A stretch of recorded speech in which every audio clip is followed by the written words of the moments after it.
નમસ્કાર વિદ્યાર્થીઓ, જ્ઞાનપથ શૈક્ષણિક સંકુલ મોરબી, ધોરણ 12 કોમર્સ, વિષય છે વાણિજ્ય વ્યવસ્થા અને સંચાલન.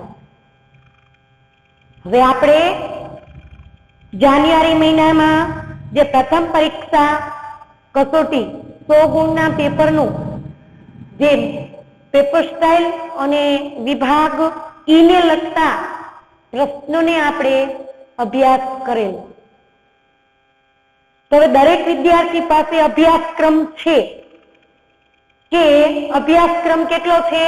તો કે 1 થી 5 પ્રકરણ 1 થી 5 જે અભ્યાસક્રમમાં છે. કેટલા ગુણ? કુલ ગુણ 100. એટલે હવે દરેક વિદ્યાર્થીએ પેપર સ્ટાઇલની સમજૂતી લઈ લીધી છે. આ પેપર સ્ટાઇલમાં ઈ વિભાગના પ્રશ્નો આપણે જોયેલા કે 5 પાઠમાંથી વર્તમાન પરિસ્થિતિમાં જે કોરોનાને ધ્યાનમાં રાખી અને અભ્યાસક્રમ રદ કરેલ છે, એમાં 1 થી 4 પાઠ સંપૂર્ણ અભ્યાસક્રમ છે. એમાં એક પણ મુદ્દો રદ થયેલ નથી. એક 5મા પાઠમાં જે માનવ સંસાધન વાળો જે ટોપિક છે એ જ લીધેલો નથી. દરેક વિદ્યાર્થીને એ તો ખ્યાલ છે જ. સ્વાધ્યાયના પ્રશ્નોને વિશેષ ભાર આપતા આપણે આજે વિભાગ ડી ને અનુલક્ષીને પ્રશ્નોની જે માહિતી મેળવવાની છે. એટલે દરેક વિદ્યાર્થી ફૂલ સ્કેપ ચોપડો સાથે રાખશે, પેન. પ્રશ્ન કદાચ તમને એમ થાય કે મારે નોંધ કરતું જવું છે, એટલે દરેક વિદ્યાર્થી એમ તો નોંધ કરતા જ રહેજો, જેથી તમને ખ્યાલ આવે કે આપણે બીએ ની અંદર શું ભણેલા છે અને શું કેવા પ્રશ્ન પૂછાય છે પરીક્ષામાં. તો ત્રીજા અને ચોથા પ્રકરણમાં આપણે આયોજન વાળો પાઠ જે છે એને અનુલક્ષી, જો કે વિભાગ ડી માં પ્રશ્ન પ્રકરણ 1 માંથી, પ્રકરણ 2 માંથી, પ્રકરણ 3, પ્રકરણ 4 અને પ્રકરણ 5 દરેક માંથી 2 પ્રશ્નો ફરજિયાત છે. 10 પ્રશ્નો છે ડી વિભાગમાં, 3 ગુણનો 1, તો 10 પ્રશ્ન થાય તો પ્રકરણ 1 માંથી 2 પ્રશ્ન પૂછેલા છે.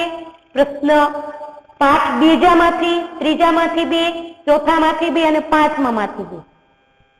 એમાં આપણે પેલા 1, 2 ની તો થોડીક રિવિઝનની આપણે વાત કરેલી, અભ્યાસ કરેલો, પણ પ્રકરણ 5 ના જે પ્રશ્ન છે તમને બધાને ખબર છે. પ્રકરણ 5 માં આપેલું છે તફાવત આપો સ્વાધ્યાયમાં તાલીમ અને વિકાસ. તો તાલીમ અને વિકાસનો તફાવત આપણને આવડવો જોઈએ. બીજો પ્રશ્ન છે કુશળ કર્મચારીઓ એકમની અમૂલ્ય સંપત્તિ છે. કર્મચારીઓ એકમના હાથ પગ સમાન છે. તાલીમ ખર્ચાળ છે, પણ એની ગેરહાજરી વધુ ખર્ચાળ છે. આવા પ્રશ્નો વિભાગ ડી માં પૂછાય. પાઠ 5 ની વાત કરી છે, પ્રકરણ 5 ની વાત કરી છે, ત્યારે વિભાગ ડી માં પાછું ફરીવાર દરેક વિભાગના પ્રશ્નોમાં દરેક પાઠની આપણે અભ્યાસની સમજૂતી લેવાની છે. તો તાલીમ એટલે શું? તો કે કર્મચારીને તેમના કામના સંદર્ભમાં અપાતું જ્ઞાન, સૈદ્ધાંતિક એને તાલીમ કહેવાય. જ્યારે વિકાસ કોને, વિકાસની જરૂર કોને છે? તો કે ઉચ્ચ સંચાલકોએ જે કર્મચારીઓ તાબેદારો કામ કરે છે તેવા કર્મચારીઓને અપાતું સૈદ્ધાંતિક અને પ્રાયોગિક જ્ઞાન એને વિકાસ. તાલીમનો ઉદ્દેશ શું? તો કે કાર્યક્ષમ અને કુશળ ચપળ કર્મચારીઓ મેળવવાનો. અને વિકાસનો ઉદ્દેશ શું? તો કે એકમમાં રહેલા ધ્યેયને ઉચ્ચ સંચાલકોની આંતરિક શક્તિનો વધારો કરવો. તાલીમમાં કેન્દ્ર સ્થાને કામ છે, વિકાસમાં કેન્દ્ર સ્થાને ભવિષ્યના પડકારો છે. સમય, તાલીમનો સમયગાળો ટૂંકો છે જ્યારે ઓછો ખર્ચાળ છે. વિકાસનો સમયગાળો લાંબા સમય એની અસર જોવા મળે. તાલીમ કોણ આપે? તો કે ઉપલા અધિકારીઓ, નિષ્ણાંતો, તજજ્ઞો, નિરીક્ષકો આપે. એના કામ કરતા કર્મચારીઓને તળ સપાટીને કોણ આપે ને કોને આપે? એવી જ રીતના વિકાસ મોટા ભાગે નિષ્ણાંતો, શૈક્ષણિક સંસ્થાઓની મદદથી તાલીમ વિકાસનો કાર્યક્રમ ઘડવામાં આવે. કોને જરૂરી છે? તો કે ઉચ્ચ અધિકારી. આમ જુઓ તો બંને પાસા દરેક વ્યક્તિમાં હોવા જરૂર. તાલીમે મેળવતા જવા જોઈએ, વિકાસ થવો જોઈએ. આપણા રોજિંદા જીવનમાં દરેક સામાન્ય વ્યક્તિને પણ આ જરૂરી છે. સ્વાધ્યાયમાં પછીનો પ્રશ્ન છે કે તાલીમનો અને વિકાસનો તફાવત. કુશળ કર્મચારી એકમની અમૂલ્ય સંપત્તિ છે. શા કારણે? તો કે કુશળ કર્મચારી એકમ, કાર્યક્ષમ કર્મચારી એકમના લાભને, એકમના કાર્યક્ષમતાને એક સફળતાના માર્ગદર્શન તરફ દોરવે છે. એટલે એને તાલીમ આપવામાં આવે તો કાર્યક્ષમ વધુ બને અને કુશળતા આવે, આવડત, જેથી કરી ખાસ અનુભવ મેળવ્યા પછી એકમના લાભકારક છે. એટલે કુશળ કર્મચારી એકમ માટે જરૂર છે. તાલીમ ખર્ચાળ છે, પણ એની ગેરહાજરી વધુ ખર્ચાળ છે. એ આપણે એનો મુદ્દો ભણી ગયા છે કે જો તાલીમ, જો કે મોટા એકમો છે એમાં તાલીમ આપવામાં આવે તો કામદારોને નવું કામ શીખવાની એક આવડત જાગે અને આ આવડતથી એકમના કર્મચારીઓ બીજા એમના સાથે કામ કરતા કર્મચારીને વધુ માર્ગદર્શન બને છે, જેથી કોઈ કામમાં અવરોધક આવતું નથી અને કોઈ કામ બેવડાતું નથી અને કોઈ કાર્ય કર્યા વિના રહી જતું નથી. એટલે તાલીમ ખર્ચાળ છે, પણ જો તાલીમ સાવ ન જ આપવામાં આવે તો એની ગેરહાજરી વધારે ખર્ચાળ છે. એ બાબત સ્પષ્ટ થાય છે.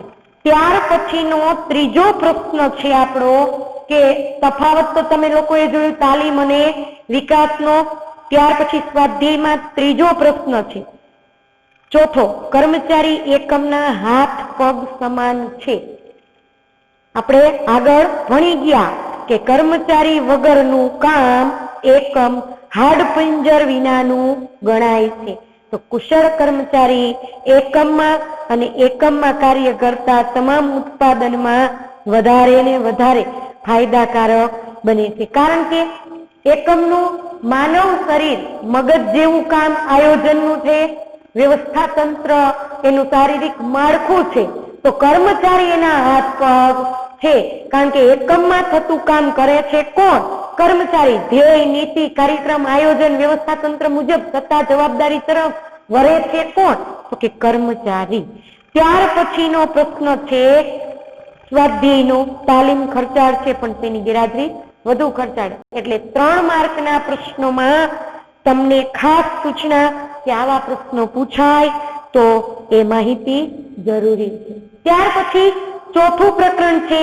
ચોથા પ્રકરણમાંથી એક પણ મુદ્દો રદ કરેલ નથી. સ્વાધ્યાયમાં આપેલા પ્રશ્નોમાં એક અને અભ્યાસક્રમની દ્રષ્ટિએ ચોથા પ્રકરણમાંથી એક પણ ટોપિક રદ કરેલ નથી. એટલે ખાસ તો એમાં પૂછાતા પ્રશ્નો, અવૈધિક વ્યવસ્થા તંત્રના લક્ષણો જણાવો. તો અવૈધિક વ્યવસ્થા તંત્રની રચના કરવામાં આવતી નથી. માનવ સમૂહ આંતર સંબંધોથી અવૈધિક વ્યવસ્થા તંત્રની રચના થઈ જાય છે. કારણ કે વ્યક્તિ છે લાગણીથી, જૂથ ભાવનાથી, સહકારથી કામ કરે છે, એટલે પરિવર્તન સાથે અવૈધિક વ્યવસ્થા તંત્રની રચના થઈ જાય છે. એટલે અવૈધિક માળખું છે, માનવ વર્તણૂક પર આધાર રાખે છે, પરિવર્તનશીલ છે, સાર્વત્રિક છે, અવૈધિક માહિતી સંચાર છે, અંકુશનો અહીંયા જોવા મળતો નથી એટલે કે અભાવ છે, નાના કદમાં વધુ અનુકૂળ છે અને વૈધિક વ્યવસ્થા તંત્રનો પૂરક છે. જ્યાં વૈધિક વ્યવસ્થા તંત્રની રચના થાય ત્યાં અવૈધિક વ્યવસ્થા તંત્ર રચાઈ ગયું છે. ત્યાર પછી છે કાર્ય અનુસાર વ્યવસ્થા તંત્રની રચના. હવે તમે આ ચેપ્ટર ભણી ગયા છો ત્યારે કોષ્ટક બનાવેલું હતું આપણે કે સંચાલક મંડળ 2 વિભાગવાર કામ આપે છે, આયોજન વિભાગ અને કારખાના વિભાગ. એમાં કર્મચારીઓને માહિતી આપે અને કામદારોને પણ માહિતી આપે. જૂથ ભાવના ને સહકાર ને શિસ્તનો ખ્યાલ ને સૂચનો, માર્ગદર્શન, ઝડપ, ગુણવત્તા બધી જ બાબતનું એટલે કે કાર્ય વ્યવસ્થા તંત્રનું રચના. ત્યાર પછી છે શ્રેણિક વ્યવસ્થા તંત્રની રચના. તો શ્રેણિકમાં આપણે જોયું હતું 3 પ્રોજેક્ટ કાર્ય 4 વિભાગમાં વિભાજિત એટલે કે વિભાગવાર કાર્યક્રમની રચના કરવામાં આવી.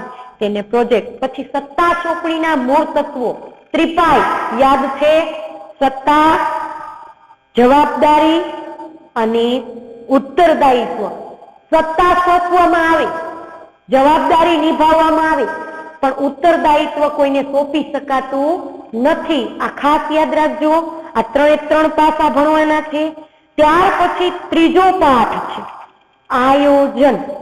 આયોજનમાં ઘણા બધા પ્રશ્નો છે, 3 ગુણમાં પૂછાઈ શકે એવા, પણ આયોજનનો વિસ્તૃત પ્રશ્ન બધા આવડતા હોય એટલે આવડી જાય. તો કે આયોજન સંચાલકીય કાર્યોમાં સરળતા રહે છે. તો કે કયું કામ કોને કરવું, કેવી રીતે કરવું, તેની વ્યવસ્થા તંત્ર દ્વારા સોંપણી કરવી, કામદારો રાખવા, અંકુશ રાખવું. તો કે વ્યવસ્થા તંત્રમાં મેનેજમેન્ટ સંચાલનનું કાર્ય સરળ બનાવે છે.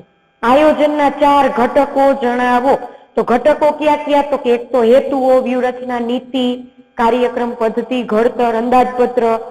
આ બધા એના ઘટકો છે, એમાંથી 4 જ સમજાવવાના છે. આયોજનની મર્યાદાઓ જણાવો. તો આયોજનની મર્યાદા વિસ્તૃત આપેલી છે. એમાંથી તમારે પરીક્ષાની દ્રષ્ટિએ 3 ગુણમાં પૂછાય તો 4 મર્યાદા જણાવો તો ચાલે. કે ભવિષ્ય અનિશ્ચિત છે, ખર્ચાળ છે, ક્યારેક અપ્રસ્તુત બને, અપૂરતી માહિતીને લીધે ક્યારેક અવરોધક સર્જાય, કાર્ય સર્જાત્મક શક્તિને અવરોધે છે, પદ્ધતિઓના ખામીઓને લીધે ક્યારેક આયોજન બેડોળ લાગે. એટલે કે ત્યાર પછી આયોજનનું મહત્વ. તો કે લાભ શું આયોજનનું? તો કે અનિશ્ચિતતા ઘટે, ચોકસાઈ વધે, પરિવર્તનશીલતા લાવી શકાય, બગાડ અટકાવી શકાય, કોઈ કામ રહી જતું નથી, અસરકારક અંકુશ બને. આયોજનની યોજનાઓ છે. તમને ખ્યાલ હોય તો આયોજનની યોજનાઓ, યોજનાના પ્રકાર 6: કાયમી યોજના, વ્યૂહાત્મક યોજના, સુનિયોજિત યોજના, કાર્યકારી યોજના, એક ઉપયોગી યોજના અને આકસ્મિક યોજના. તો એ પણ પૂછાય. એમાંથી કોઈ એક પ્રશ્ન પૂછાય. આયોજન સભાન પ્રક્રિયા છે જણાવો. આયોજન સાર્વત્રિક પ્રવૃત્તિ છે સમજાવો. આયોજન ક્યારેક અપ્રસ્તુત છે. આયોજન ને ભવિષ્ય સાથે સંબંધ છે, વિધાન સમજાવો. ઘણા ખરા પ્રશ્નો પૂછાય છે. પ્રકરણ 2 સંચાલનના સિદ્ધાંતો. તો સંચાલનના સિદ્ધાંતોનું મહત્વ જણાવો. સમય નિરીક્ષણ, ગતિ નિરીક્ષણ અને ભિન્ન વેતન દરના પોઈન્ટ અલગથી પૂછાઈ શકે 3 માર્કમાં. નોટ પેન રાખવી સાથે અથવા પાઠ્યપુસ્તક સાથે રાખો. પ્રશ્ન જે કહેવામાં આવે છે એને ટીક માર્ક કરતા જાઓ, જે તમારા માટે અભ્યાસક્રમની દ્રષ્ટિએ મહત્વના છે. પીટર એફ ડ્રકરનું આયોજન સંચાલન ક્ષેત્રમાં શું પ્રદાન છે. વર્તન સંબંધિત વિચારધારાઓ જણાવો. એ પણ પૂછાય. હેનરી ફેલના સિદ્ધાંતોના માત્ર નામ આપો 3 ગુણમાં. 14 સિદ્ધાંત છે, 14 સિદ્ધાંતના નામ પૂછાઈ શકે. સંચાલનના સિદ્ધાંતોને આધાર માનવ વર્તુળક પર છે, એ પણ પૂછાઈ શકે.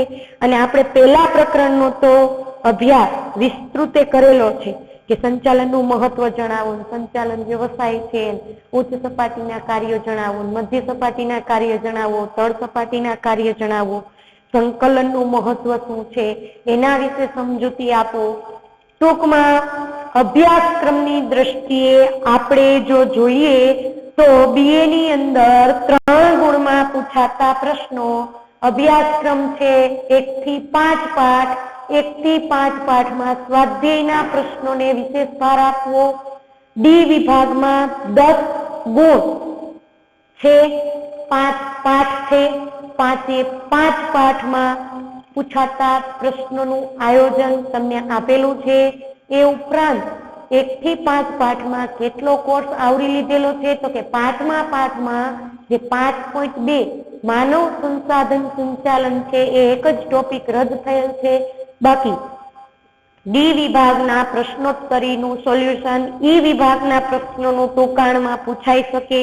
પ્રશ્ન ફેરવીને પૂછાય તો પણ તમને સમજૂતી આપેલી છે. અભ્યાસક્રમ વિસ્તૃતે આપણે સમજેલા છે. તો દરેક વિદ્યાર્થીઓને વાંચન માટે અભ્યાસક્રમ આપેલો છે. અભ્યાસક્રમની સમજૂતી, અભ્યાસક્રમમાં પૂછાતા પ્રશ્નો, પાઠ્યપુસ્તક ધ બેસ્ટ, એમાં તમારા સ્વાધ્યાયના પ્રશ્નોમાં મુદ્દાસર ઉત્તર આપેલા છે. સંચાલનનું મહત્વ શું, સંચાલન વ્યવસાય છે, કુશળ કર્મચારી એકમના હાથ પગ સમાન છે, ભરતીના માટેના પ્રાપ્તિ સ્થાનો જણાવો, કર્મચારી વિષયક સેવાઓ જણાવો, વ્યવસ્થા તંત્રની લાક્ષણિકતાઓ જણાવો, અભ્યાસક્રમમાં આવરી લીધેલ તમામ મુદ્દાઓ ટૂંકાણમાં કરી 3 ગુણમાં પ્રશ્નો પૂછાઈ શકે. તો દરેક વિદ્યાર્થીઓએ અભ્યાસક્રમને ધ્યાનમાં રાખી વ્યવસ્થિત તેનું વાંચન કરવાનું છે. હા, પરીક્ષામાં પેપર મૌલિકતાથી લખો અને ખાસ જેટલું માંગેલું છે એટલા પ્રશ્નનો સરળતાથી અને પ્રશ્નની સમજૂતી અભ્યાસક્રમ આધારે મેળવેલી છે એના આધારે જવાબ લખો. અને હોમવર્કમાં આજે દરેક વિદ્યાર્થીએ ડી વિભાગના પ્રકરણ 3, 4 અને 5 ના પ્રશ્નો જે છે એ પાકા કરવાના છે અને ખાસ પાકા કરી અને તમારા ફૂલસ્કેપ ચોપડામાં મુદ્દાવાળા પ્રશ્નોના માત્ર મુદ્દા લખવાના છે. હોમવર્ક પાછું યાદ રહી જાય તમને. 3, 4 અને 5 ના પાઠ 3, 4 અને 5 ના મુદ્દાવાળા પ્રશ્નો ડી વિભાગને ધ્યાનમાં રાખી મુદ્દાવાળા પ્રશ્નો ફૂલસ્કેપ ચોપડામાં લખી માત્ર મુદ્દા લખવાના છે. ધારો કે ટાઇટલ આપવાનું આયોજનના ઘટકો, તો ઘટકો ક્યાં? તો કે હેતુઓ, વ્યાપાર નીતિ, કાર્યક્રમ, પદ્ધતિ, બધા ઘડતર, એ પછી આયોજનની લાક્ષણિકતાઓ, તો માત્ર લાક્ષણિકતાના મુદ્દા, આયોજનનું મર્યાદા, તો મર્યાદાના મુદ્દા, એવી રીતે કર્મચારી વ્યવસ્થાના પ્રાપ્તિ સ્થાનો, ભરતીના પ્રાપ્તિ સ્થાન, ભરતી એટલે શું, પ્રાપ્તિ સ્થાનોમાં આંતરિક પ્રાપ્તિ સ્થાનના મુદ્દા, બાહ્ય પ્રાપ્તિ સ્થાનના મુદ્દા, પાઠ 3, 4 અને 5 ના મુદ્દાવાળા પ્રશ્નોના માત્ર મુદ્દા લખવાના છે. અને ડી વિભાગને અનુલક્ષી જે પણ પ્રશ્નો છે એને પાકા કરવાના છે અને પરીક્ષામાં વ્યવસ્થિત જે પ્રશ્ન પૂછાય છે એને અનુલક્ષી એનો જ જવાબ લખવાનો છે.